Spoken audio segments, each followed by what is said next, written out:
In every walk with nature, one receives far more than he seeks. This quote from famous naturalist John Muir really sums up my personality and interest in many ways. My deep love of nature is at the core of who I am, the choices I've made, and my career path. To help you get to know me better, I'd like to share with you how a life-changing backpacking experience led to a fulfilling outdoor career, an interest in edible wild foraging, and a love of birds. I fell in love with nature on my first backpacking trip. A good friend of mine took me out into the mountains when I was going through a very challenging time in my life. I had just divorced an abusive husband, and my mental health was at an all-time low.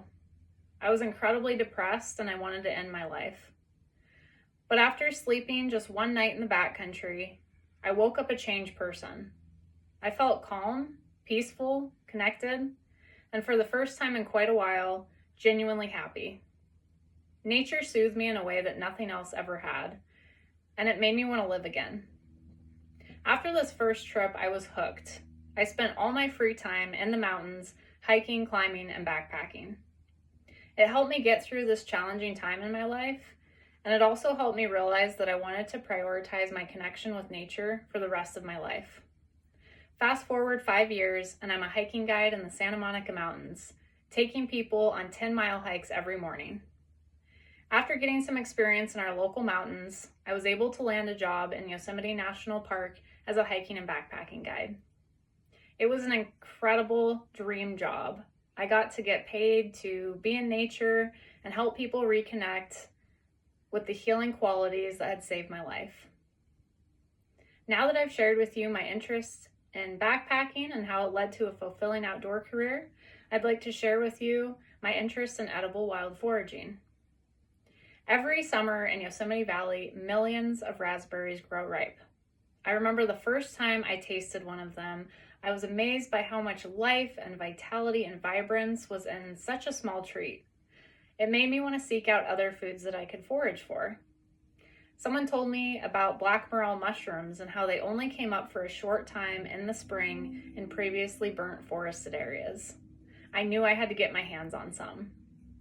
So I went on a treasure hunt, and after many hours of searching, I finally found my first black morel. I was so excited, I felt like I hit the jackpot. I gathered up a handful of these black morels, and I took them home, sauteed them in butter and salt, and I kid you not, they tasted just like steak. They were so good. Over my time in Yosemite, I went on to forage for other foods such as blackberries, currants, bay nuts, miner's lettuce, and chicken of the woods mushroom, which does in fact taste like chicken. Now that I've shared with you my interest in edible wild foraging, I'd like to share with you my love of birds. Yosemite is home to over 130 bird species, many of which I got to experience in my time there. I remember the first time I heard a hermit thrush.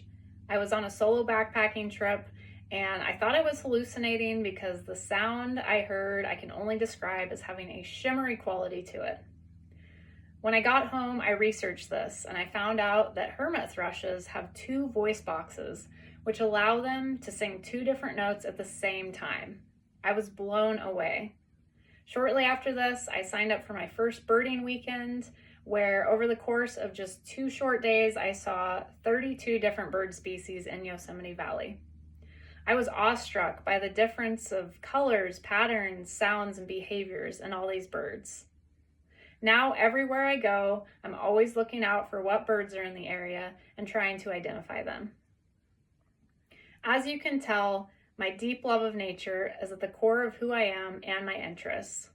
A life-changing backpacking experience led me to prioritize nature and live in beautiful places. On that first walk with nature, I truly did find more than I was seeking, and it changed the course of my life forever.